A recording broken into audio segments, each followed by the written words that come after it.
Olá, gente. Esse é mais um episódio do podcast Com Razão. Eu sou Victor Marinho e eu sou responsável pelo marketing da JQM. Sejam bem-vindos ao quarto episódio. E como vocês sabem, né, a nossa missão aqui nesse podcast é trazer temas complexos e sérios com uma visão estratégica. E hoje não poderia ser diferente.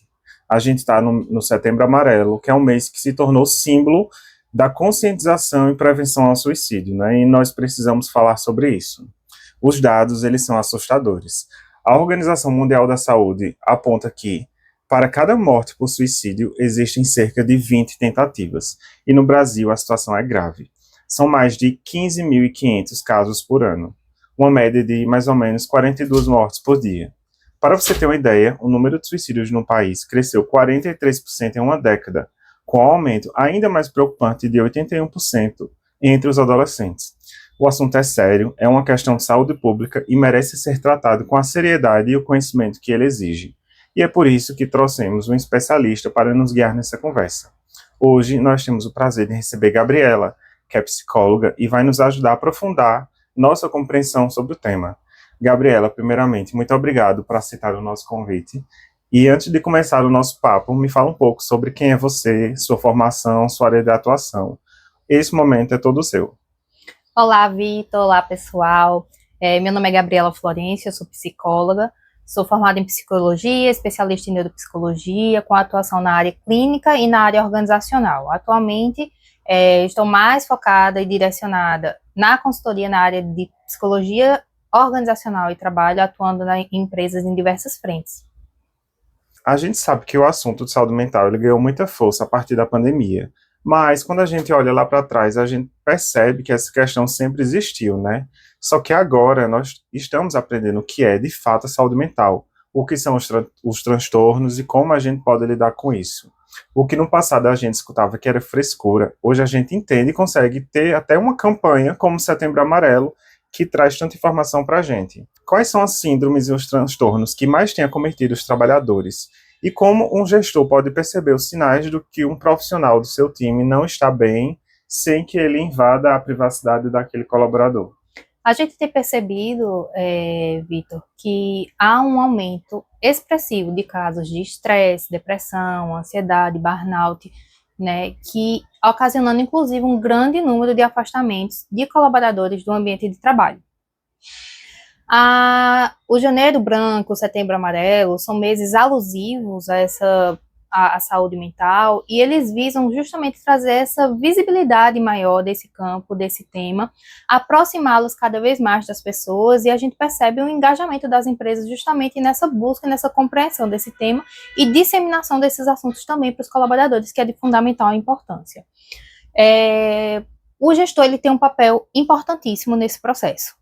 Por quê? Porque ele tem contato com o time, ele convive com essas pessoas, né? Ele tem essa proximidade, então ele consegue perceber quando esse colaborador ele passa, por exemplo, a não apresentar o mesmo resultado que ele apresentava antes, o mesmo comportamento mesmo a nível de relacionamento interpessoal, não apenas direcionado à produtividade, à atenção, uma série de fatores que são muito assim, facilmente identificáveis pelo gestor, se ele tem de fato um alinhamento com essa equipe. Então, quando o colaborador ele começa a apresentar esses sinais, é importante que a empresa em si ela tenha essa abertura e esse espaço de escuta e de acolhimento, para que ainda que o colaborador não sinta-se confortável em fazer isso diretamente com seu gestor, ele possa fazer isso, ter uma escuta qualificada, ou do RH, ou de um psicólogo que esteja vinculado a essa instituição, para que possa dar esse direcionamento. Se o gestor, por algum momento, né, ou algum motivo, ele percebe que ele pode estar invadindo esse espaço desse colaborador, ele pode pedir uma atuação muito mais próxima desse RH, ou desse profissional que possa estar prestando assistência nessa empresa, ou estar direcionando esse colaborador para esse atendimento. E a gente até percebe que a gente associa muito essa questão de saúde mental, de exaustão no trabalho, muitas vezes a um local de ser um escritório normal, uma empresa fechada e tal. Mas isso pode acontecer em qualquer profissão, nessa questão da exaustão do trabalho, né? Em qualquer profissão, em qualquer contexto, né? É uma uma mulher que tem sua rotina, né, voltada à atividade doméstica e cuidado com as crianças, ela pode apresentar esse quadro. Uma mulher, um homem, né, que tem essa atividade voltada a cuidado de casa e de criança, dentro de organizações, dentro de empresas, profissionais de saúde, qualquer pessoa está suscetível, está vulnerável, né, a esse tipo Isso traz de até, como adoecimento. você falou, que precisa ter um olhar mais atento, porque sempre teve esse afastamento, geralmente, do gestor e dos seus colaboradores, mas hoje em dia, já que a gente tem toda essa informação, é preciso o gestor ele estar mais atento, porque cuidar do seu colaborador é também ele cuidar da própria empresa, né, de certa forma, né? Isso. A gente viu que antigamente existia muita essa hierarquização, né? O gestor nesse lugar de superioridade e aos poucos, né? Assim, aos poucos, mas há algum bom tempo, Isso. essa cultura ela vem se modificando e de uma aproximação mesmo, uma gestão muito mais voltada a pessoas, uma gestão muito mais voltada a esse cuidado com a equipe, com seus colaboradores. Isso favorece muito essa compreensão tanto do clima mesmo da organização, o clima da equipe, quanto desse quadro geral mesmo de atuação. E já que a gente está falando tanto assim da questão do local de trabalho, né, então vamos falar de algo que é essencial, o próprio ambiente de trabalho. A gente sabe que um ambiente que não seja saudável começa a despertar gatilhos no colaborador, né? E isso pode ser por pressão excessiva, por algum tipo de assédio que ele pode sofrer no local. E muitas vezes ele não tem um retorno ou cuidado da empresa para acolher aquela demanda que vem deixando ele com esse eventual gatilho. Qual é a responsabilidade do gestor nisso? Não seria apenas do gestor, seria da empresa de um modo geral, né?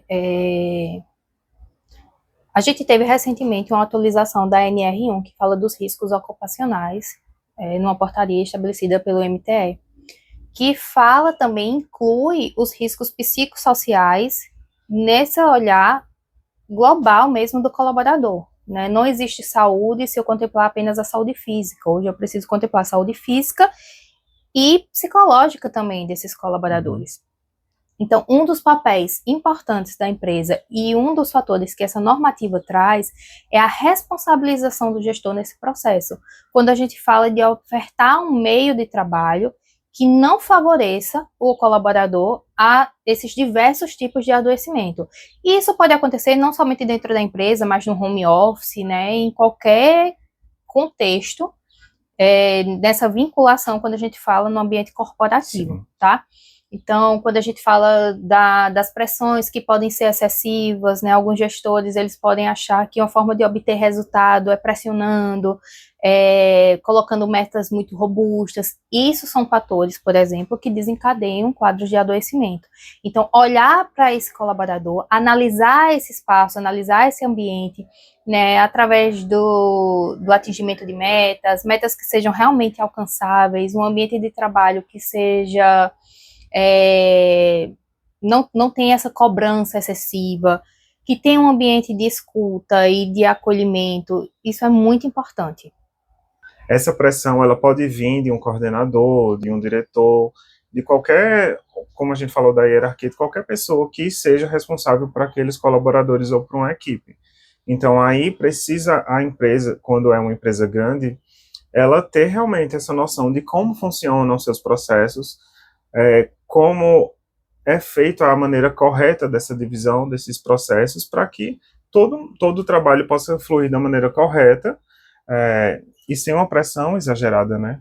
Isso. Quando eu falo de gestores, eu nem direciono isso à alta gestão, mas realmente as lideranças, né, que estão à frente de qualquer quantitativo de colaboradores dentro dessa empresa. Se a gente fala de uma empresa maior, a gente não vai ter esse olhar tão minucioso de uma diretoria, de uma presidência. A gente precisa que as lideranças, seja uma liderança de turno, uma liderança de departamento, ele tenha esse olhar mais cuidadoso. Essa NR, ela vai favorecer a gente, né, também nesse processo de atuação, até na melhoria mesmo, né? Você falou aí de processos, isso é muito importante, a gente revisitar os nossos processos enquanto empresa. O nosso processo de comunicação, os POPs mesmo, né, os procedimentos operacionais, padrões, como é que tudo é realizado, de que forma a gente pode simplificar mais, sabe? Simplificar esses processos, simplificar essa rotina, porque às vezes a gente acaba caindo naquela mesmice, fazendo tudo do mesmo jeito, porque sempre foi feito assim, e perde a oportunidade de identificar possíveis melhorias que vão favorecer muito mais aquele colaborador e a empresa também, né, simplificando esse trabalho, essa atividade e tornando isso muito mais simples. E a gente acabou entrando no assunto muito voltado a essa questão empresarial, né? Mas porque, se tratando do Setembro Amarelo, recai sobre a empresa muito essa responsabilidade de oferecer um ambiente de trabalho saudável. Então, quando a empresa passa a ter esse olhar para ela, a empresa, eu estou dando uma personalidade para a empresa, mas a autogestão, como você falou, ela passa a olhar para si, entender os processos e tudo mais, ela naturalmente ela já vai oferecer um ambiente saudável para sua equipe, né? Isso. E convidar os colaboradores a participarem desse processo, não atuar de uma forma impositiva. Eu mesmo vou revisitar e vou restabelecer esses processos. Ninguém, mais do que aquela pessoa que realiza aquela atividade todos os dias, sabe a melhor forma de modificá-la, de melhorar, de tornar aquilo mais simples. Então, favorecer também esse espaço, sabe, esse espaço mais colaborativo, de escuta e de aproximação mesmo. Porque é uma responsabilidade muito grande que, enquanto organização, a gente tem cuidar dessas pessoas. A maior parte da nossa vida está direcionada ao trabalho, né? Existem pessoas que trabalham, que estudam. Se você for olhar para essas pessoas, a menor parte do tempo delas está dentro de casa, né? Então, esse convívio fora, ele passa a ser muito maior. Isso recai também sobre a nossa responsabilidade, sabe? Enquanto empregador, enquanto empresa, enquanto organização, de um modo geral. Certo. E então, qual é, na sua visão, o papel de uma empresa nessa conscientização? E mais importante, no cuidado com o ser humano? O que uma organização ela pode fazer para ser um ambiente de apoio real e não apenas ela replicar o papo de RH. A gente falou dessa questão de escuta, de oferecer um ambiente propício para isso, de escutar do seu colaborador o que é que ele passa, quais são as demandas dele. Mas como é que a empresa poderia começar? A gente dando uma dica aqui para um gestor que talvez não tenha muito essa noção de psicologia organizacional, mas qual o primeiro passo que ele poderia ter para ele começar a abrir esse espaço de aproximação com o seu colaborador? Eu levanto muito a bandeira, Vitor, da humanização. A gente tem essa temática muito mais voltada para a área de saúde, por exemplo, né? Mas eu acho que a humanização ela está em tudo. A gente não pode só cobrar resultado das pessoas. Se as pessoas elas não estão bem, elas não vão me dar bons resultados, sabe? Isso se reflete em diversos fatores, em diversos âmbitos. A gente fala do trabalho e as suas subjetividades. Cada pessoa ela se relaciona com o trabalho de uma forma diferente. Existe aquela pessoa que ela está no trabalho mais como uma fonte de subsistência mesmo, ela precisa trabalhar porque ela precisa se manter e pagar as contas. Existe aquelas pessoas que têm outro sentido do trabalho como uma fonte de realização, de concretização de sonhos, de desejos, construção de carreira. Então, eu acho que o passo mais importante é a gente ter esse olhar cuidadoso e entender que para cada pessoa aquele trabalho ele tem um sentido diferente, tá? Eu não vou conseguir abarcar todas essas demandas, mas o fato de eu compreender um pouco mais a realidade dos meus colaboradores, o contexto em que minha empresa está inserido, se apropriar também dessa normativa, sabe? É muito importante para que eu possa direcionar a minha atuação. É de fundamental importância, né, a partir dessa nova portaria, a gente começar a mapear, né, a identificar e estabelecer novas diretrizes dentro da nossa organização de cuidado com essas pessoas, que fala justamente sobre o que a gente já vem falando aqui desde o começo: restabelecer processos, melhoria da comunicação, um espaço que possibilite essa escuta e essa interação e favoreça essa relação entre as pessoas. Não só campanhas isoladas, mas fazer isso com uma periodicidade maior, que o colaborador ele se sinta confortável realmente nesse espaço de trabalho, confortável para poder buscar uma escuta qualificada, se for necessário, para poder procurar a sua gestão, para colocar a sua perspectiva, e o time mesmo, fortalecer isso enquanto equipe, essa sinergia, sabe? Porque a gente sabe que, por mais que o gestor também se esforce, nem sempre o colaborador, ele vai estar aberto a partilhar aquilo que ele pode considerar muito íntimo com esse gestor. E é compreensível E também, é compreensível. Né? Até no círculo mesmo de amizade que a gente tem alguns amigos que a gente partilha alguns assuntos, outros não. Porque faz parte mesmo, assim, desse processo de partilha. Eu me senti confortável com aquilo que eu vou fazer. Ter um profissional a quem eu possa, pelo menos, direcionar aquele colaborador, né, alguns parceiros, porque algumas demandas, elas não vão ser sanadas internamente. Alguns colaboradores, eles precisam de uma assistência sistemática. Enquanto RH, ainda que seja um profissional de psicologia, é impossível dar essa demanda sistemática, principalmente se eu for considerar um quantitativo muito elevado de colaboradores e os próprios processos que são inerentes ao RH. Então, ter esse local de direcionamento ou um profissional que possa estar constantemente fazendo esse acolhimento, essa escuta, grupos mesmo, e o próprio clima organizacional. Estabelecer indicadores psicossociais, né, identificar as maiores causas dos meus afastamentos, quando a gente fala desse âmbito de saúde mental, e promover ações com base nessa necessidade, direcionar as minhas ações às necessidades dos meus colaboradores. E reforçando, né, como você bem falou, lembrar que saúde mental, a gente deve cuidar ela o ano inteiro, né? No caso, Setembro Amarelo é um mês de conscientização, né? E, Gabriela, se a gente for trazer para uma ótica puramente corporativa, eu tenho aqui que os dados do INSS mostram que os afastamentos por saúde mental, eles já custaram aproximadamente 3 bilhões de reais em 2024. E o volume de licenças foi o maior desde 2014. Ou seja, é um problema muito sério, né? Isso, mas é algo que tem solução. Isso é o que é mais importante, né? Esse quantitativo de afastamentos, todo esse estudo voltado para isso é que possibilitar essa alteração da NR1, né? A gente sabe que o trabalho, ele pode ser o causador, como ele também pode ser o causador no sentido de responsável, né, pelo adoecimento, ou como ele pode ser também um potencializador desse adoecimento. Quando a gente fala do risco psicossocial, a gente precisa contemplar o colaborador de uma forma holística mesmo, né? Entender esse contexto. Pode parecer muito mais difícil falando dessa forma, né? Mas não é. A gente consegue entender, muitas vezes, a realidade do nosso colaborador, né? Quando a gente tem o processo de entrevista mesmo, de inserção desse colaborador na empresa, a gente tem um pouquinho daquele histórico, né? Entende um pouquinho desse contexto. E isso favorece muito a gente também nessa atuação, nessa compreensão. A pandemia, ela foi um momento muito difícil, desafiador, também nesse ambiente corporativo, nesse ambiente organizacional e muitos outros, né, como a gente bem sabe, mas ela também auxiliou nessa compreensão da importância da saúde mental.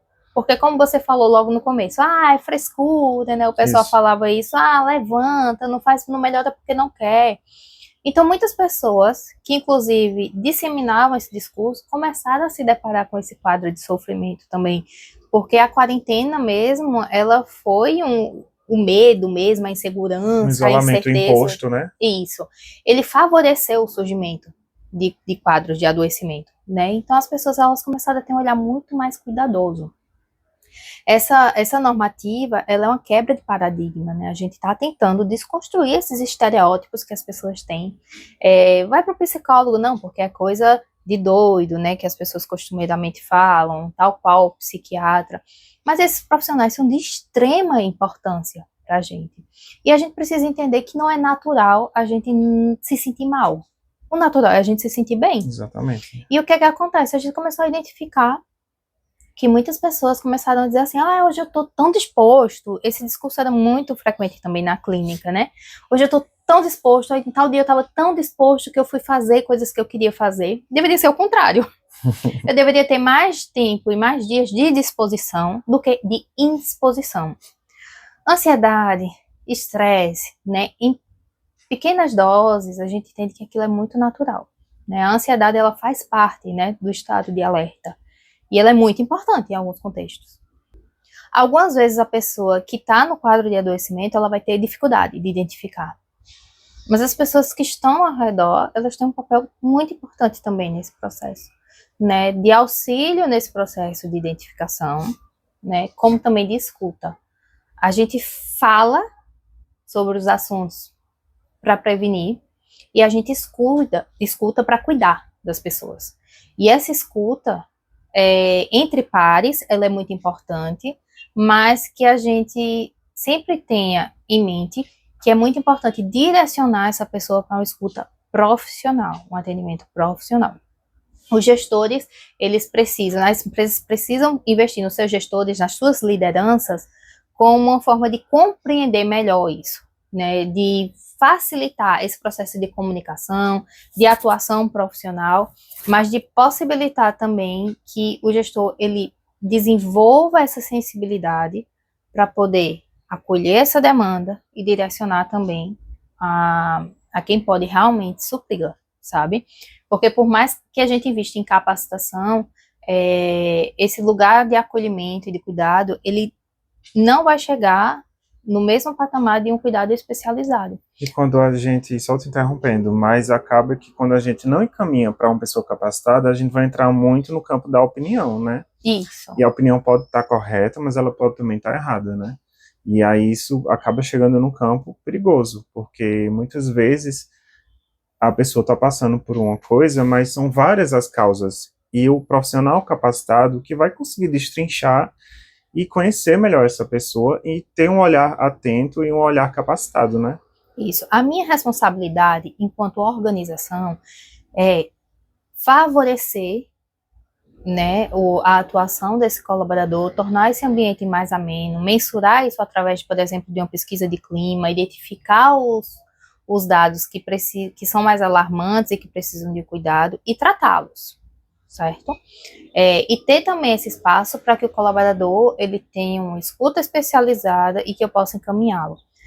Também não adianta eu absorver a responsabilidade em resolver todas essas demandas e essas questões, porque tem questões que não estão necessariamente relacionadas ao trabalho, estão relacionadas a uma questão familiar, uma questão pessoal, né? Então, vamos lá, um exemplo, né? Um pai ou uma mãe que deixa o filho doente em casa e vai trabalhar. Ele possivelmente vai ficar um pouco mais preocupado, um pouco mais disperso, ele vai ficar mais atento àquela demanda, né, a receber uma ligação e saber como é que tá. Coisas são mais pontuais. E eu acho que a gente precisa ter um olhar também de compreensão para isso, sabe? Não falo no sentido de aceitar tudo e ser condescendente, mas entender essas demandas que são humanas mesmo, sabe? Antes se falava, a sua vida ela fica da porta para fora. Aqui dentro do trabalho é só trabalho. Mas quando a gente sai também do trabalho, o trabalho ele não fica da porta para dentro da empresa. Ele vai com a gente, as nossas preocupações, o que a gente planejamentos. Então a gente precisa entender o ser humano de uma forma global mesmo, sabe? Eu não consigo desvincular as minhas preocupações de fora do meu ambiente também corporativo.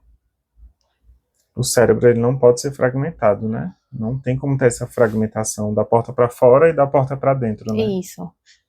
A gente é um todo. E a gente fala muito sobre esse olhar para o colaborador, né?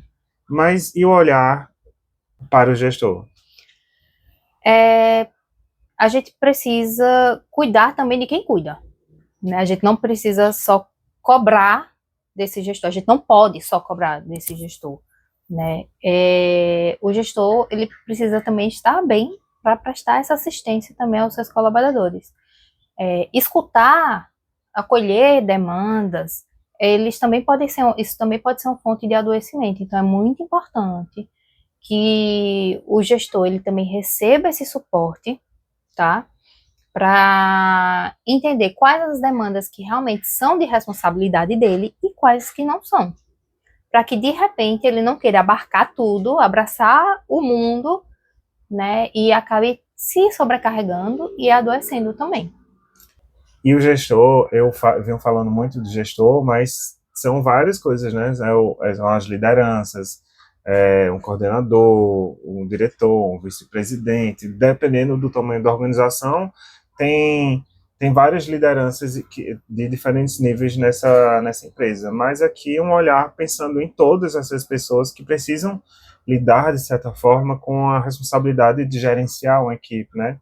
E quando a gente olha, por exemplo, para um dono de uma empresa que não seja tão grande, às vezes, ele é o financeiro, ele é quem contrata, ele quem demite, ele quem cobra do pessoal, isso também acarreta uma exaustão também nessa pessoa também, né? Então, a gente está olhando para o colaborador, mas essas pessoas, elas também precisam ter essa noção de que elas precisam se cuidar para que eles estejam bem, e aí, como você disse, quem cuida de quem cuida dos outros, né?